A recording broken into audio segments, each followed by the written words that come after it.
Welcome to a Argus, the Unmaker Mechanics Guide. Because sometimes you have to just say rip to your parse and do the mechanics. This fight is a fight where everything cumulatively adds up.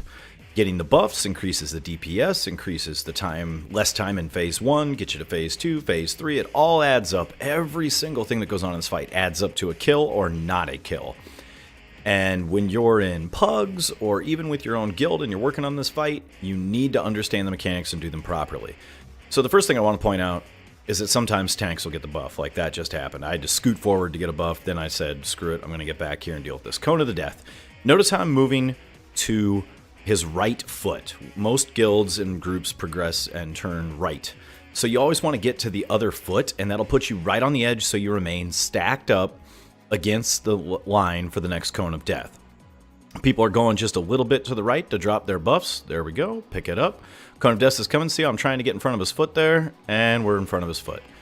Always be in front of the foot. We took it a little too far. You can see that slice right there where it isn't good. But we're going to get to Soul Blight here. And this is the real mechanic. And this overlap on the third or fourth Cone of Death and Soul Blight is where things can get nasty. You see me get it here, I'm going to eventually retreat backwards to get away from the group. I see Cone of Death is coming, I'm going to start moving to the right, barely clip out of it. Somebody drops it in front of me, fell rush out of that. On this third or fourth Cone of Death, when you get Soul Blight, it can overlap. You'll run to the back.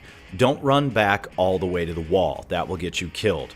See how I'm only kind of partially way back, and then I start moving to the right because I know Cone's coming. And then somebody drops it in front of me, and we get right up here. Somebody drops it close, but we still got room to deal with it. That's how we deal with Soul Blight. You gotta get to the back, but don't run all the way, especially on the third or fourth cone. Now here, I skip forward a little bit, and we're dealing with a couple things here. We're about to get a phase transition. Somebody dropped the buffs again. You can see we weren't doing the buffs properly. I don't have 3 to 4 stacks this time.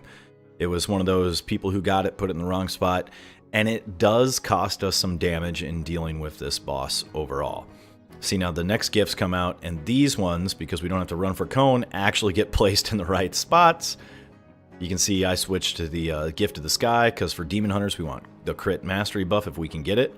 But any buff is better than no buff, so don't be picky. Also, on the note of those buffs, sometimes people take them out to the right. If you see Argus is near 100 energy and Cone of Death is coming, don't go out to the right to get the buff. There's a chance you could be targeted for the Cone of Death and screw your entire raid team over because you're out there and now you've taken up too much room. Soul Burst, Soul Bombs, talk about these. Usually Soul Bomb is going to go to the 3 o'clock position on the map. If you look at the mini-map up on the video here, you can see our person went over there. The tank's meeting them to drop it. Soul Burst goes left and to the far back of the room to the 9 and 6 o'clock positions if this is a clock. And then people come back in and we continue to DPS. The other thing to really point out, this is simple mechanic, this is WoW 101, but I'm just going to go ahead and say it. Don't stand in the fire. When there are black streaks pacing across the floor like that, you see I'm constantly getting out of it. I'm not trying to finish any of my attacks. I'm not trying to, do anything else. My only goal is to get out of those streaks. They will just beat the tar out of you. If it comes between you and the boss and you're a melee, just take the time, edge around, but don't stand in it to continue to worry about your parse. Dead DPS doesn't do DPS. So this phase is pretty simple. Don't stand in fire. You get Soul Bomb, go to the right. You get Soul Burst, go to the 9 or the 6 o'clock position and come back.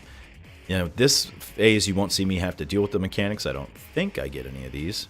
But when we get to the next phase here on the elements, there's a lot to talk about on mechanics. And so I'm going to go ahead and start talking about that now. When the ads come out and Argus is split, see how I take some damage from standing in the bad? Don't stand in the bad. When the ads come out, they all take an elemental increase in damage. Some are fire, some are ice, some's nature, some shadow, some are physical. As a demon hunter, if you're watching this video, you have the massive advantage in that you deal chaos damage. Chaos damage deals all types of magic damage combined into one type. So it doesn't matter what ad you're on, you're doing increased damage if you are a demon hunter. So for the sake of it, if you see an ad that does not have somebody on it to interrupt Beacon, Cosmic Beacon, you need to get over there so there is one person on it. Because again, as a demon hunter, it doesn't matter which ad you're on. If you're not a demon hunter, you need to find which one takes your element of damage, physical, frost, fire, arcane, shadow, whatever. Now, as we're sitting here fighting, never interrupt Star Blast. Never interrupt Star Blast. I cannot stress that enough. Cosmic Beacon, on the other hand, we are going to interrupt. Cosmic Ray, you can't interrupt. It has a silver bar around it, so it's not interruptible. Star Blast, just let it go off. Cosmic Beacon, there it is. Boom, there's the interrupt, and we continue to beat him down. Never interrupt Star Blast. As soon as you do cast an interrupt on these guys, the next few spells they cast, see how Star Blast now has a gray bar around it? If you interrupt them on Star Blast, it'll make Beacon uninterruptible. So you need to use your interrupt on the right spell, otherwise you're going to cause your raid some damage. The other thing I want to point out is that in this phase, some of us will get that black streak coming right at us. When you get this, stand still. See, there it is behind Trip right now, and then it faded off. People are moving around. Just stand still. Let other players move out of the way. If you think you can get it out of the way of everybody else, go ahead and move a little bit, but it's best to just stand still. That way everybody else can move and adjust and deal with what they need to deal with. Now see, I was on that target by myself, getting the interrupts, and now I'm kind of free to just run around and help the rest of the guild group, raid group, finish off the rest of these ads. So there's kind of the priority. Take the one that is not being interrupted. If you are Demon Hunter, if you are any other class, find your weakness so that you maximize DPS. The Berserk timer you see in the upper right-hand corner, if that thing reaches phase 3, especially on Heroic, and you only have 4 minutes left, there's a high possibility of a wipe, unless you've just got some amazing DPS. But we're going to talk about phase 4 as soon as this phase is done. But basically, you want to get to the phase 4 with about 4:30, 5 minutes, even 5:30 left on the clock. So we switch here, and that was going.